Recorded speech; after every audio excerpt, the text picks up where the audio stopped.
Assalamualaikum warahmatullahi wabarakatuh. Perkenalkan, nama saya Suhardiman. Pada kesempatan ini sangat berbahagia sekali karena saya datang jauh-jauh dari Sulawesi Tenggara. Dari Kendari. Dari Kendari. Oleh karena itu barangkali yang pertama ini setelah menjadi santri YouTube, mohon ridho dari Buya untuk dijadikan sebagai santri yang beneran. Buya Sakur yang kami cintai dan Bapak sekalian, mungkin sebagai informasi lagi bahwa di sana di Kendari sudah banyak yang kalau diskusi senang sekali, merasa bahagia dengan mendengarkan tausiah Buya di YouTube. Namun mungkin kesempatan ini baru saya, alhamdulillah, yang diizinkan Allah untuk menghadap beliau. Adapun yang ingin saya sampaikan, pertanyaan pada kesempatan ini, sebenarnya ada 3 pertanyaan kalau memungkinkan, kalau tidak mungkin 1 atau 2. Yang pertama, izinkan menyampaikan bahwa saya sebagai PNS dan PNS di Pemda sudah 33 tahun dan tinggal 4 bulan lagi insya Allah pensiun. Tetapi yang ada permasalahan ini yang betul-betul membutuhkan pencerahan dari Buya, bahwa saya secara pribadi sebagai orang teknik sudah bekerja, katakanlah dohir, mengabdi di pemerintah daerah, berbuat maksimal. Ada karya-karya monumental saya di sana sebagai orang teknik. Barangkali Bapak ada yang sudah mengenal Masjid Terapung di Teluh Kendari. Alhamdulillah saya sebagai penanggung jawab tekniknya. Dan saya dinilai oleh Bapak Gubernur yang lama sebagai berhasil. Namun setelah pergantian kepemimpinan, mohon maaf, beribu maaf, bahwa seolah-olah saya ini menjadi tidak ada. Dan kemudian saya terkena tsunami politik dan akhirnya saya dimutasi. Pertanyaannya, saya berusaha mengobati diri, apakah itu memang bagian dari takdir? Karena kalau dilihat dari perjalanan itu, waktu itu memang saya gemes, saya merasa menyesal, saya sedih. Padahal ternyata mungkin dengan wasilah mutasi itulah sehingga saya utak-atik YouTube, saya mencari jawabannya, dan pada kesempatan ini dengan izin Allah saya bisa berhadapan langsung dengan Buya Sakur. Oke. Terima kasih. Yang kedua, saya di sana Pak itu transmigrasi, dibawa oleh bapak saya tahun 68. Asli dari Garut, lahir di Garut. Oh. Jadi tahun 68 saya dibawa oleh orang tua saya di sana di Sulawesi Tenggara, dan berarti sudah 51 tahun. Dan di sana karena tidak ada rotan, akar pun berguna istilahnya, saya sebagai orang teknik menekuni bidang agama, artinya sering diminta ceramah, tausiah dan lain sebagainya. Dan saya di sana mungkin dianggap tokoh sehingga saya diangkat sebagai ketua Perhimpunan Anak Transmigran Provinsi Sulawesi Tenggara. Tetapi setelah menjelang akhir perjalanan hidup saya yang sekarang ini sudah 58 tahun, hampir pensiun, dan berusaha untuk coba sedikit di dunia tajrid Pak, jadi menekuni wirid-wirid dan lain sebagainya. Tetapi pada kenyataannya akhir-akhir ini mulai goyah lagi bahwa ketika saya sudah punya cucu saya sakit dan saya membacakan Fatihah tapi mungkin tidak dikabul. Jadi sehingga tetap harus ke rumah sakit dan harus bayar, sedangkan bayar itu membutuhkan uang, maka goyahlah. Sehingga kemudian yang tadinya tekun wirid dan lain sebagainya sekarang kok mulai terbetik lagi untuk ikhtiar secara dohir untuk berdagang. Nah, dalam hal ini mohon pandang Buya Sakur, nasihat untuk saya, apa yang harus saya lakukan gitu. Bagaimana yang bisa saya lakukan? Demikian, terima kasih. Assalamualaikum warahmatullahi wabarakatuh. Salam. Silakan. Monggo langsung Buya. Ya, pertanyaan pertama ingin saya jawab, beliau ini sangat kecewa. Dia telah mengabdi puluhan tahun tapi di penghujungnya tidak mendapatkan penghargaan.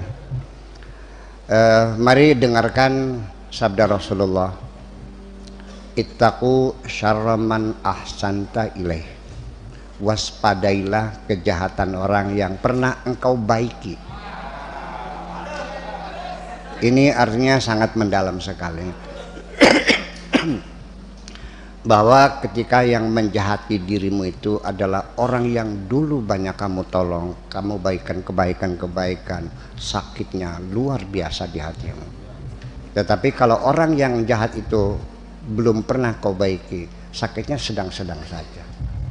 Berarti kalau begitu penderitaan kita bersumber dari kebaikan kita juga.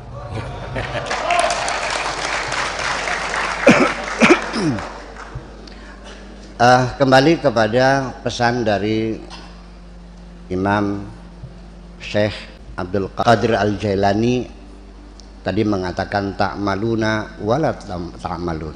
Kamu bekerja tapi kamu ngomong banyak tapi kerjanya nggak ada. Ada lagi wa ta'maluna, ada yang banyak kerja tapi bila ikhlasin, tanpa keikhlasan. Yang ketiga yang disebutkan banyak bekerja tapi dengan ikhlas. Artinya bahwa ketika kita banyak ngomong tidak banyak bekerja, itu disebutkan kabura maqtan indallahi an taqulu ma la taf'alun. Betapa besar dosanya ngomongnya banyak tapi tidak kamu lakukan. Itu kenapa besar? Karena kamu menipu orang lain dan menipu dirimu sendiri. Tetapi ketika engkau berbuat tapi tidak ikhlas, engkau menipu dirimu sendiri. Kenapa demikian? Jadi ketika kita itu bekerja untuk siapapun, berbuat baik kepada siapapun, kalau addressnya dalam surat itu, kita kirim surat kepada yang terhormat Bapak Rahmat, Desa Garawangi, jalan ini nomor sekian, nyampainya ke Pak Rahmat. Tapi kalau alamatnya Abdurrahman Cianjur, nyampe enggak? Maka ketika amal perbuatan kita ini dialamatkan bukan untuk Allah, tidak bakal nyampe kepada Allah. Oleh karena itu, kalau kita ingin menguji apakah amal kita diterima atau tidak, ada test case bahwa amal kita diterima atau tidak. Ketika orang yang kita baiki menjahati kita, kita tidak sakit hati, amal kita sudah diterima oleh Allah.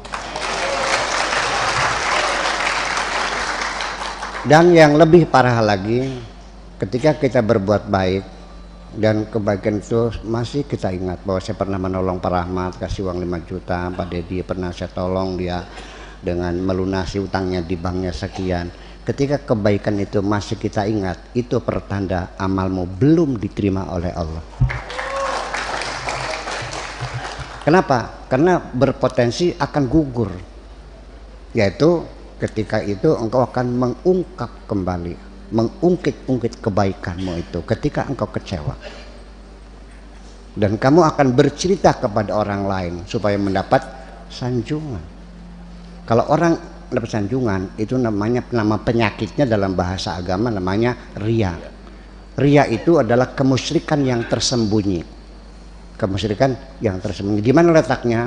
Yaitu engkau merasa tidak cukup amalmu hanya disaksikan oleh Allah saja. Perlu ada saksi lain. Itu penghinaan kepada Allah. Tetapi Pak Suhardiman masih bisa diralat. Mumpung belum kembali kepada Allah. Masih datang. Nanti malam selesai ngaji katakan, ya Allah, aku sudah ikhlaskan semuanya. Semua yang ku lakukan selama 30 tahun itu adalah pengabdianku kepadamu. Dan mulai hari ini aku tidak akan lagi menyimpan kekecewaan apapun yang terjadi, karena semuanya adalah untukmu.